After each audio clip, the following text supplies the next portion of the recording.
Hello everyone, welcome to part 2 of my guide to the sophisticated backpacks mod. In the last one, we went over the dyed backpacks, the different tiers of them and like some of the settings in them, and we went over these different upgrades for them. So in this video, we're going to be going over all of these upgrades. So if you haven't watched the first one and you're like confused, I'll have it linked in the description so you can go check it out. But yeah, let's get into it. Okay, so first we have the compacting upgrade. Basically, we can craft it like this: 4 pistons, the upgrade base, which I went over in the last video, but I'll go over this again. Basically, just like this, with the leather in the middle, 4 iron, and 4 string in the corners. And as I was saying, we can craft it like this with 2 iron in the top corners and 2 redstone in the bottom corners. And then basically, if we put it in here, the way it works is if we go into survival mode, you can see basically a 2x2 grid like we always have, and 2x2 square. So we could craft snow out of snowballs like that, and we can craft stone bricks out of stone, and any sort of recipe that fits perfectly like that, like crafting tables I guess would work, or like anything, then it'll automatically convert it into that. So if we go like this, there. And yeah, it just does a 2x2 crafting grid, and if it fits perfectly in that area, then it be like just crafts it automatically. And so basically the settings are compact anything, compact only, and craftable. So basically, like, we can uncraft, let's just say this wouldn't work because it's a 3x3 recipe, but we can uncraft iron ingots from iron blocks and craft the iron ingots back into iron blocks. So if we had it like that and we could do a 3x3, then we would be able to do it.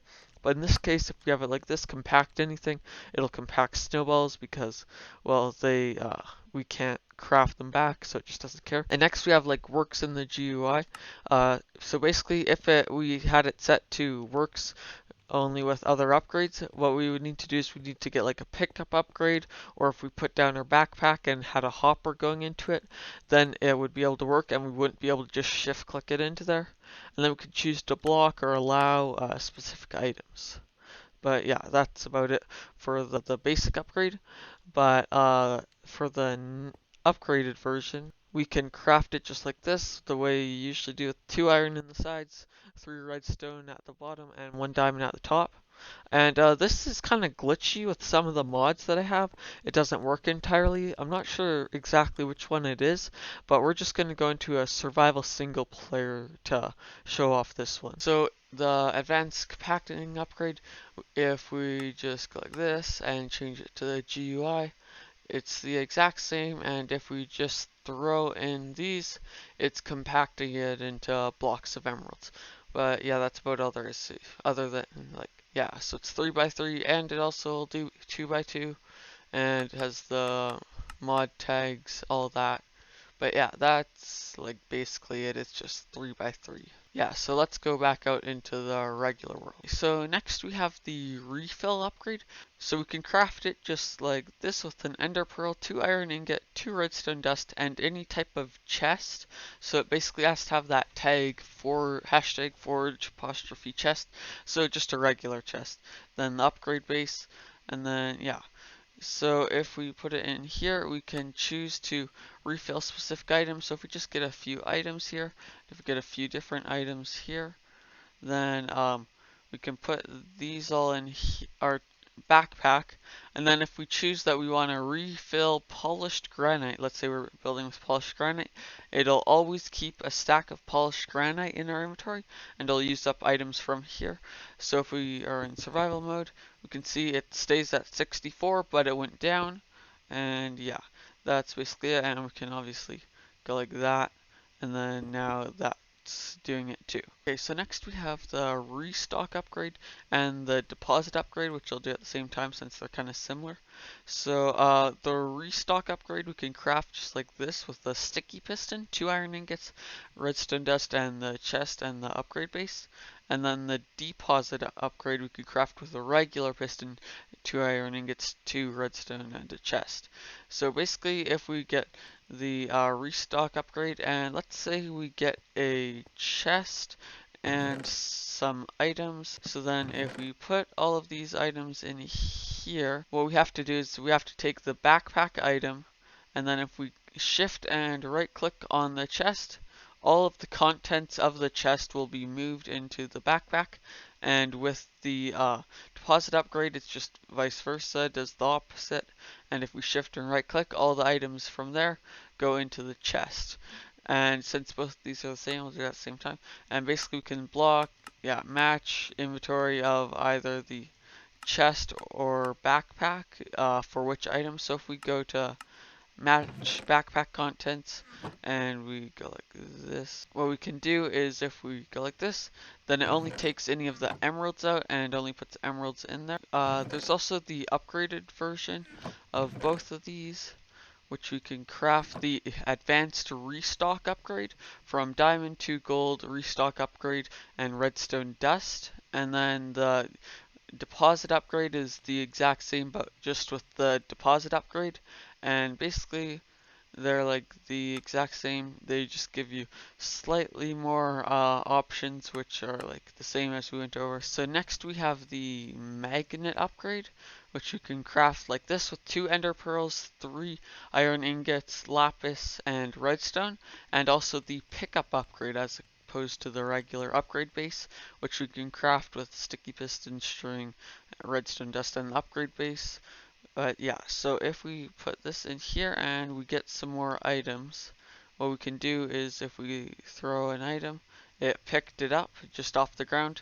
Similar to the pickup upgrade, except for it just has more range. It doesn't limit it to your player's pickup range, and instead it goes with a slightly larger one. And also what we can do is if we go into survival, we could go like that, and if we throw an item on the ground, there, it's picking it up. And it has about a range of 3 blocks, I believe. So there, now it will not pick it up, and yeah.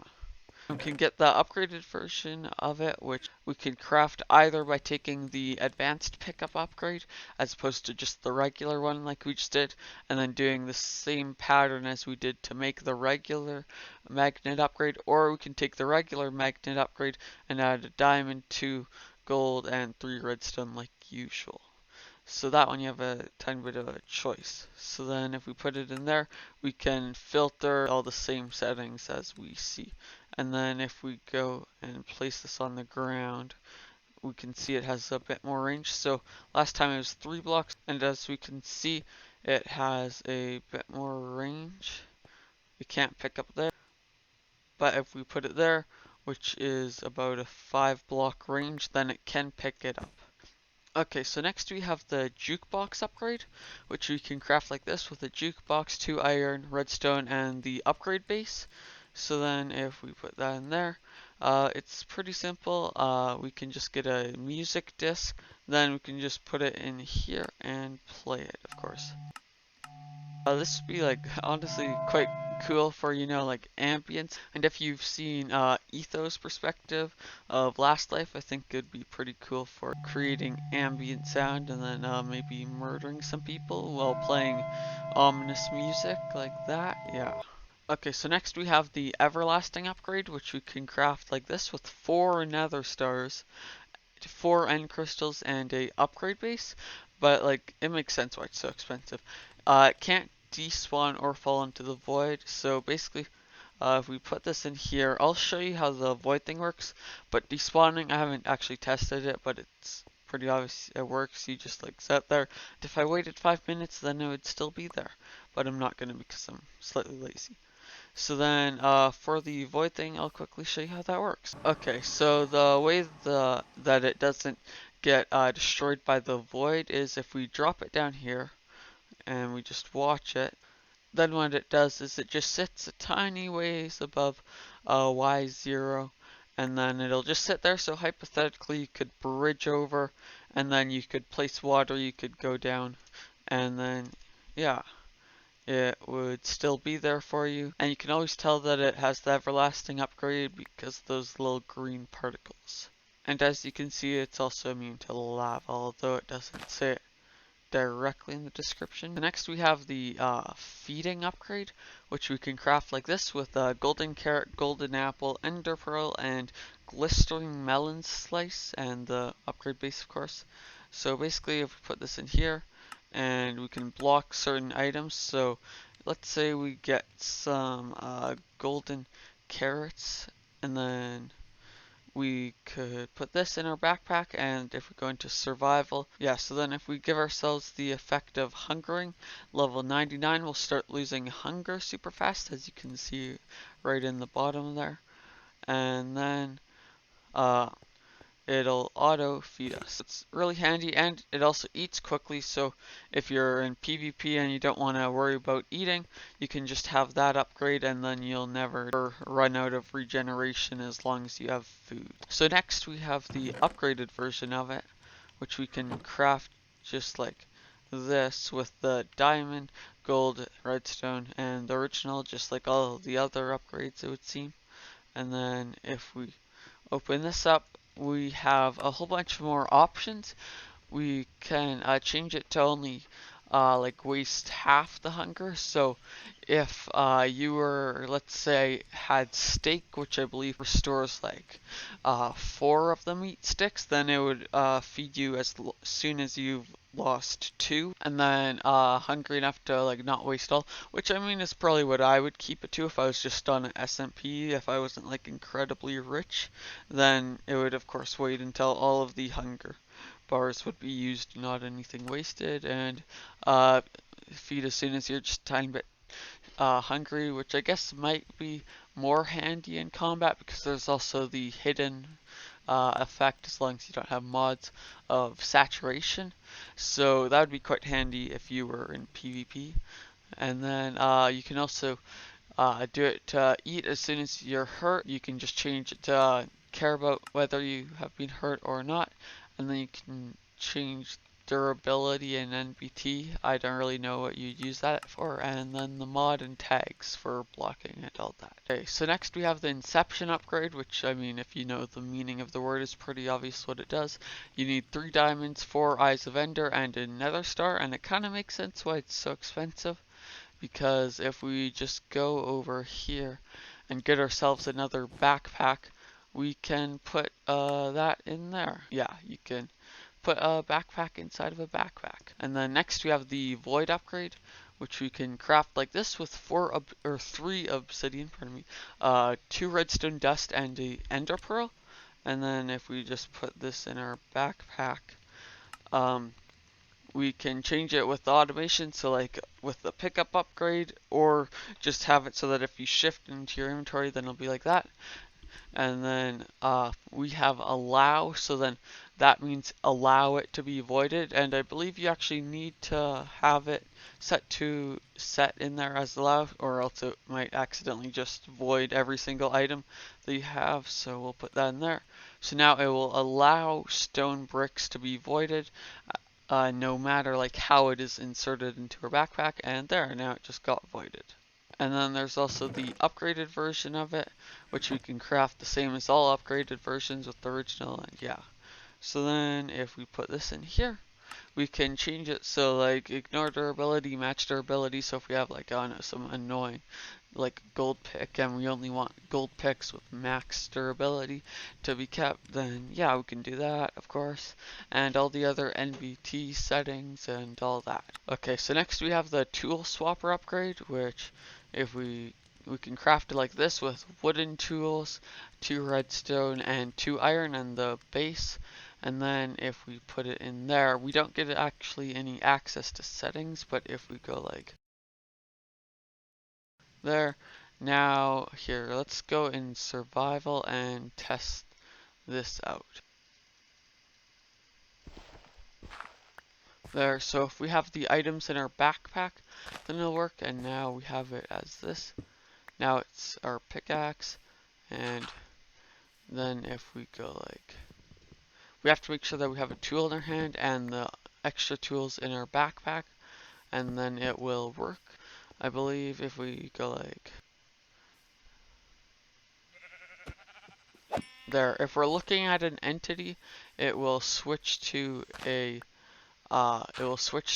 sword. So if we go like this, there, now it just switched to a sword. Okay, so next we have the upgraded version of it, which of course, surprise, it's the exact same. So then if we put that in there, we can just select which tool we want to use, and it also has these extra slots, but you can basically set it so that it'll switch to that sword, that axe, that hoe. You can also set it to a few other ones, and you can switch it like based on what you're doing. Guess swap to weapon. If you're looking at an entity, you can also choose not to. Let's say you're doing like axe PvP. You can also put your axe in that slot as your weapon, which is quite nice. Then if we want, we can change it in between swapping appropriate tool in the hand when it holds a weapon. So like basically it'll just swap in between all those items, and then we can also change it to only swap for tools. Like if I don't know, you're working with like placing entities like an armor stand or something, and you don't want to attack anything, so then it won't switch to a tool. And then just this way it'll only like swap a sword into your hand if you're using anything else. So basically you won't be binding at all, you'll just be 100% PvPing, I guess, and only swaps from whatever you're holding to a sword. So then basically if we want to use this, we can put all of our items into our backpack. If we go into survival, we could go like this, and if we go like that, it switches to our pickaxe there, and then it'll switch to that. Because of the way we set it, if we go over here, it'll switch to our axe, as well as, let's see, if we go like that, then now it switches to our axe, because we have it set as our weapon, and yeah. That's about it. The next we have the tank upgrade, and craft it like this with glass and upgrade base. We can put in here, and then basically if we just get like, let's say some water or something, we can also get different liquids, like let's see, purified water, and if we shift that there, now we have an empty bucket, and we have 1000 millibuckets, I believe the unit is, out of 12, so we can hold 12 buckets. And then yeah, we can do this with modded liquids too. It doesn't really matter that much. Okay, so next we have the last upgrade that we have in this video and in the whole mod.